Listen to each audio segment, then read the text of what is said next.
नमस्ते दोस्तों। आप सुन रहे हैं हेलो हल्द्वानी 91.2 एफएम। और आज हम एआई पर हमारी खास एजुकेशनल सीरीज का आखिरी भाग लेकर आए हैं। इस सीरीज में हमने आसान भाषा में एआई के बारे में बहुत कुछ जाना और समझा। आज हम बात करेंगे एआई का भविष्य आगे क्या होने वाला है।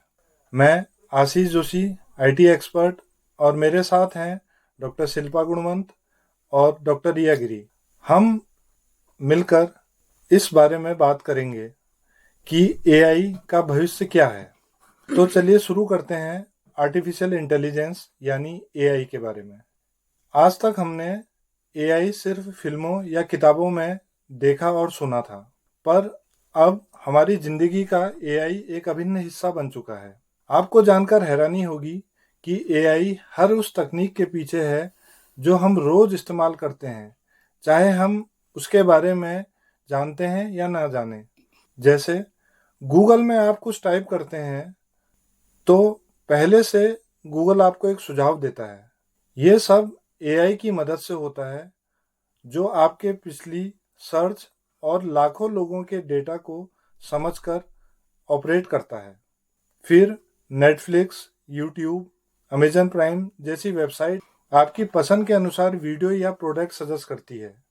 तो ये भी एआई का रिकमेंडेशन सिस्टम है, जो हमें ये सुविधा देता है कि हम अपने मनपसंद चीज़ों को देख सकें या सुन सकें। और जिसे व्हाट्सएप ब्लॉक करता है, वो भी एआई के एनएलपी का कमाल है। एनएलपी यानी नेचुरल लैंग्वेज प्रोसेसिंग, जो अनचाहे मैसेजों को रोकता है। फ्लिपकार्ट और अमेजन में जो लोग ये खरीदें, उन्होंने ये भी खरीदा जैसा सुझाव आपको दिखता है, वो भी एआई की एल्गोरिथम से ही ऑपरेट होता है। कोविड-19 जैसी महामारी में भी एआई ने डेटा का विश्लेषण कर संक्रमण करने वाले इलाकों की पहचान की और हेल्थ सेवाओं में मदद की। अब एआई सिर्फ बड़े शहरों या आईटी कंपनियों तक ही सीमित नहीं है, बल्कि इसका एक्सटेंशन रूरल एरियाज में भी फैल रहा है। जैसे गांवों में डिजिटल रिकॉर्ड बनाना, फार्मर्स द्वारा सॉइल टेस्टिंग करना, फसलों का अंदाज लगाना, शहरों में traffic control, CCTV, face recognition आदि में एआई का इस्तेमाल बढ़ रहा है। एआई की सबसे बड़ी खासियत यह है कि वो हमें बेहतर फैसले लेने में मदद करता है, हमारा समय बचाता है और हमारे खर्चे कम करता है। तो हम ये कह सकते हैं एआई हमारी चीज़ों को परफेक्ट बनाने में हमारी मदद करता है। इसलिए अब एआई का use education sector, health sector, defence sector, agriculture और यहाँ तक कि कानून में भी होने लगा है। और ये तो बस शुरुआत है। एआई का इम्पैक्ट तो तब दिखेगा जब हम एआई को समझदारी से, जिम्मेदारी के साथ और हर किसी के साथ उपयोगी बना सकें। अब मैं अनुरोध करता हूँ डॉक्टर शिल्पा गुणवंत मैम से कि वे एआई के स्वास्थ्य, शिक्षा और कृषि क्षेत्र में प्रभाव के बारे में थोड़ा सा विस्तार से बताएं। Thank you so much sir. जैसे आपने बताया कि एआई हर जगह उपलब्ध है। जैसे कि हम नेटफ्लिक्स पे कोई वीडियो देखते हैं तो उसमें भी हम देखते हैं कि अगली वीडियो हमें कौन सी देखनी चाहिए या कौन सी सीरीज हमें देखनी चाहिए, वो उसको भी सजेस्ट करता है। अगर हम यूट्यूब पे कोई वीडियो देखते हैं उसमें भी हमें सजेशन मिलते हैं। ये भी हमारा एआई ही है। और अगर हम फ्लिपकार्ट या अमेज़न से कुछ भी प्रोडक्ट खरीदते हैं तो हमें उसमें रिकमेंडेशंस मिलती हैं कि ये प्रोडक्ट आपने खरीदा है तो हो सकता है कि ये जो नेक्स्ट प्रोडक्ट हो वो भी आपकी लाइकिंग के अकॉर्डिंग हो, तो आप इसको भी खरीद सकते हैं। और कोविड-19 में भी हमने देखा कि बहुत सारी चीज़ों में हमें एआई हमारा हमें शिक्षा में भी यूज़ हो रहा था और हमने बहुत जगह पे हमने इसको यूज़ किया है। तो मेन अगर हम देखें तो स्वास्थ्य में, शिक्षा में और खेती में अलग अलग जगह पे हर जगह आपका एआई उपलब्ध है और आप उसको यूज़ कर रहे हैं। हो सकता है डायरेक्टली आपको ना पता हो वहाँ एआई है, लेकिन वहाँ भी हम एआई को यूज़ करते हैं। जैसे कि आईबीएम वॉटसन हेल्थ केयर की ऐप है, उसमें आप बहुत सारी जो हमारी बीमारियां हैं उसको डॉक्टर डॉक्टर चेक करते हैं कि ये जो पर्टिकुलर डेटा हम उसमें अपलोड किया जा रहा है वो डेटा से जिस भी पर्सन का डेटा हम उसमें अपलोड करते हैं वो बताता है कि इससे कौन सी बीमारी आगे इन फ्यूचर हो सकती है। इसी तरीके से गांव में डायबिटीज़ को चेक करने के लिए और भी बहुत सारी ऐप्स हैं जो गांव तक पहुंची हैं, जिसमें हम ये पता लगा सकते हैं कि पर्टिकुलर पर्सन को क्या बीमारी है, क्या क्या प्रॉब्लम आ रही है। जैसे ई संजीवनी ऐप है जो दूरस्थ इलाकों में डॉक्टरों को जोड़ती है, उससे आप घर बैठे उस ऐप को अगर आप अपने सिस्टम में अपने फ़ोन में अपलोड कर लेते हैं, डाउनलोड करते हैं, तो उसके बाद आप अपनी ज़रूरत के अकॉर्डिंग डॉक्टर से परामर्श कर सकते हैं, सलाह ले सकते हैं कि आपको क्या प्रॉब्लम हो रही है। उसके अकॉर्डिंग आप अपनी प्रॉब्लम उनके साथ डिस्कस कर सकते हैं, लाइव डिस्कस कर सकते हैं, वीडियो रिकॉर्डिंग वीडियो के थ्रू भी आप उसमें जुड़ सकते हैं। वैसे ही वर्चुअल नर्सिंग असिस्टेंस भी अब अवेलेबल है। वर्चुअल नर्सिंग ऐसा ऐप है जिसमें कि दवाओं के बारे में भी बताया जाता है और मरीजों को ये बताया जाता है कि कैसे कैसे आपको पर्टिकुलर कोई आपको प्रिस्क्रिप्शन दिया गया है तो उसे कैसे कैसे लेना है। इसी तरीके से अगर शिक्षा में देखा जाए तो हमने कोविड-19 में देखा कि बच्चे बाहर नहीं जा सकते थे, तो घर से ही आकाश इंस्टीट्यूट की ट्रेनिंग ले रहे हैं और भी बहुत सारी लाइव ट्रेनिंग है जो वो ले रहे हैं।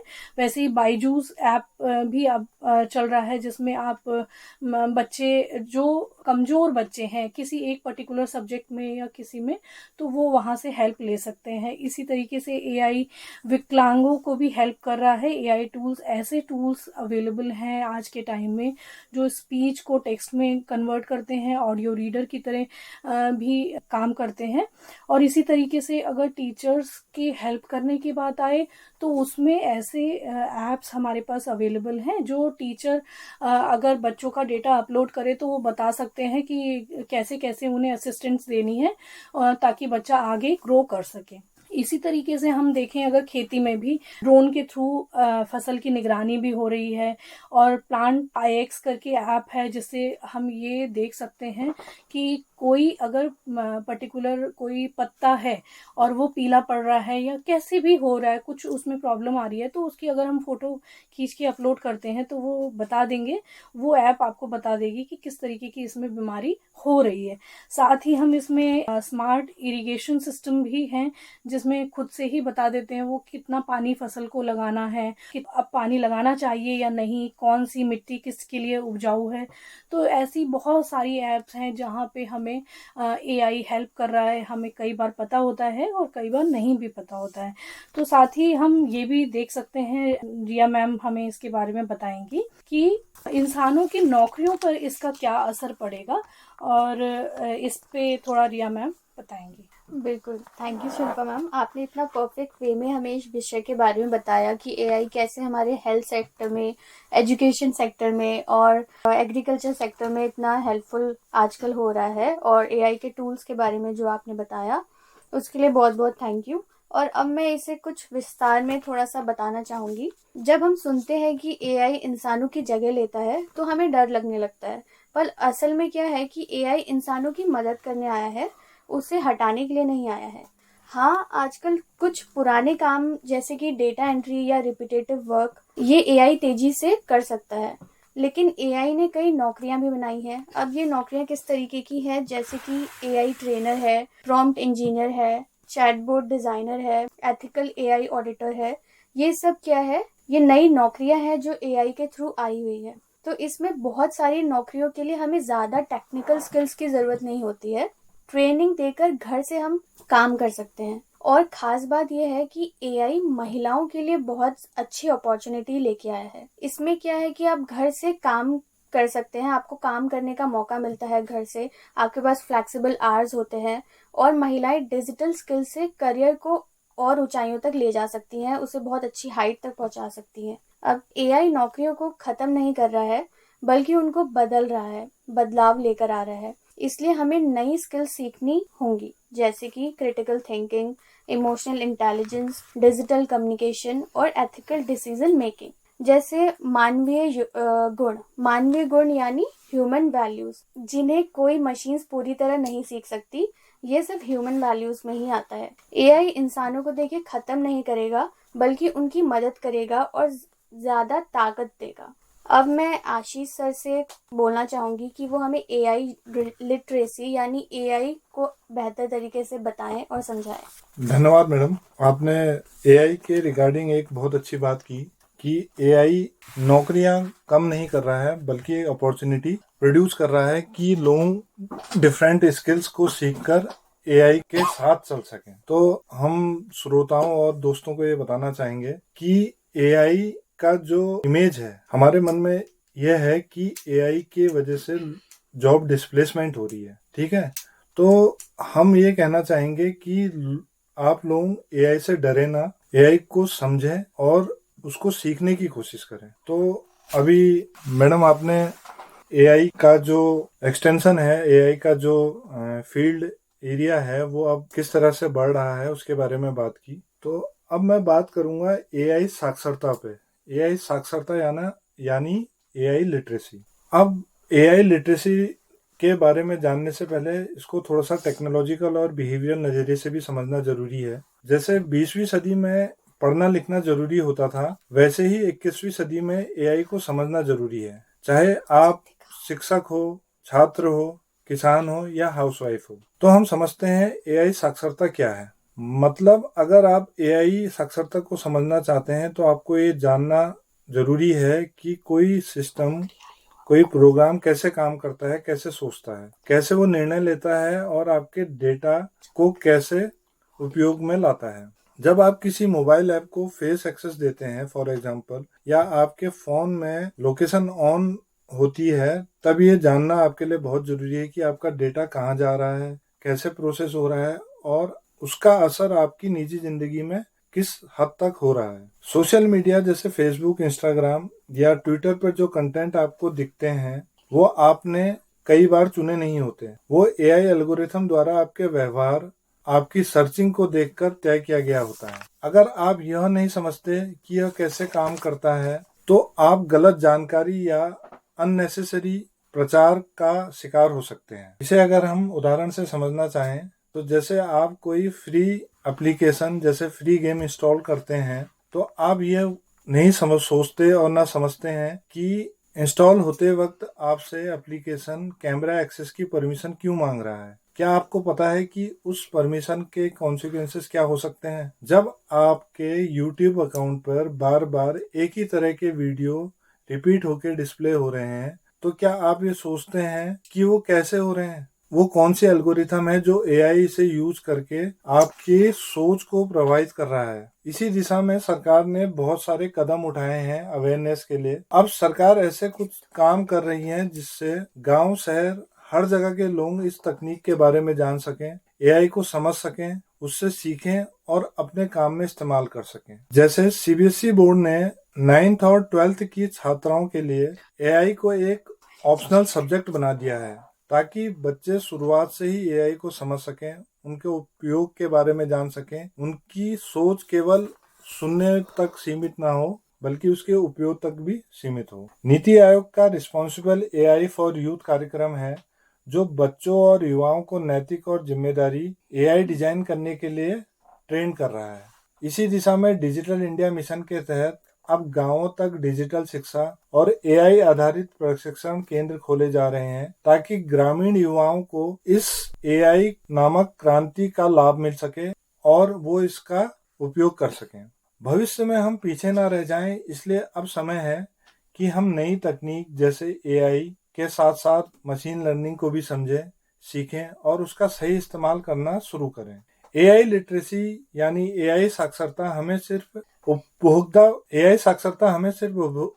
नहीं बनाती बल्कि सजग और सुरक्षित डिजिटल नागरिक बनाने की ओर अग्रसर है। अगर हम एआई लिटरेसी के बारे में जान सकें तो हम जान पाएंगे कि किस एप्लीकेशन को फोन में इंस्टॉल करने के लिए परमिशन देनी चाहिए और किसे नहीं। हम अपने बच्चों को सही डिजिटल आदतें सिखा पाएंगे और सबसे जरूरी, हम एआई के उपयोग में भागीदार बन सकेंगे, सिर्फ उपयोगकर्ता नहीं। इसलिए आज एआई को डर की नज़र से नहीं बल्कि समझदारी से अपनाने की ज़रूरत है और इसके लिए एआई साक्षरता एक अनिवार्य कदम है। तो इसी विषय में मैं ये कहना चाहूँगा कि एआई को समझना हर नागरिक की जिम्मेदारी है। एआई को समझना केवल इंजीनियरों के लिए नहीं, हर शिक्षक, हर किसान, हर दुकानदार, हर विद्यार्थी के लिए जरूरी है। अगर हम रोज थोड़ा थोड़ा समय निकालकर छोटे छोटे एआई के कोर्स कर सकें, बच्चों को डिजिटल अवेयरनेस और उसके टूल्स के बारे में बता सकें, उनका परिचय करा सकें और लोगों को अवेयर करा सकें, तो हम सब मिलकर एक समझदार और आगे बढ़ता हुआ समाज बनाने की ओर अग्रसर हैं। छोटे छोटे कोर्सेज जैसे एजुकेशन के फील्ड में स्वयं, एनपीटीईएल, फ्यूचर स्किल प्राइम से शुरुआत करें। अपने बच्चों को उनके बारे में जानकारी दें, जिससे बच्चे इन एआई टूल्स और कोर्सेज के बारे में समझ और जान सकें। बच्चों को एआई के टूल्स और उससे रिलेटेड जो प्रोग्रामिंग या कोडिंग है उनके बारे में बताएं, उनसे परिचित कराएं। कॉलेजें, ग्राम पंचायतों और स्कूलों में एआई जागरूकता अभियान चलाएं। ये बहुत आवश्यक है अगर हमें एआई के साथ जीना और सीखना है। तो अब मैं डॉक्टर शिल्पा और डॉक्टर रिया मैम से अपने क्लोजिंग स्टेटमेंट के बारे में कहूँगा कि आप थोड़ा सा उसके बारे में चर्चा करें। Thank you so much sir, आपने बहुत अच्छे से तकनीक को समझाया, एआई से क्या लाभ हो रहे हैं उनको समझाया, कहाँ कहाँ इसका यूज़ हो रहा है, और आपने बताया कि हमें एआई की लिटरेसी क्यों ज़रूरी है। तो इसी के साथ मैं अपने क्लोजिंग स्टेटमेंट पे आती हूँ कि एआई सबको सीखना चाहिए, जितना हो सके आप समझें कि एआई कैसे काम करता है। हमें इससे डरना नहीं है, ये नई तकनीक है और हमें इससे सीखने से हमारे काम और आसान होंगे। हम जैसा जितना अच्छा प्रॉम्प्ट डालेंगे उतना ही अच्छा हमको रिजल्ट उसमें मिलेगा। साथ ही मैं रिया मैम से कहूँगी वो अगर कुछ कहना चाहें इसमें तो। बिल्कुल शिल्पा मैम, लास्ट में मैं बस इतना ही कहना चाहूंगी कि सीखना बंद मत कीजिए। एआई में बहुत सी संभावनाएं हैं। आज एक कोर्स, कल एक करियर, यही एआई का वादा है। एआई से डरने की जरूरत नहीं है, सीखने और प्रयोग करने की जरूरत है। हेलो हल्द्वानी 91.2 FM पर जुड़े रहिए। फिर मिलेंगे एक नए विषय के साथ। धन्यवाद। धन्यवाद दोस्तों। नमस्कार।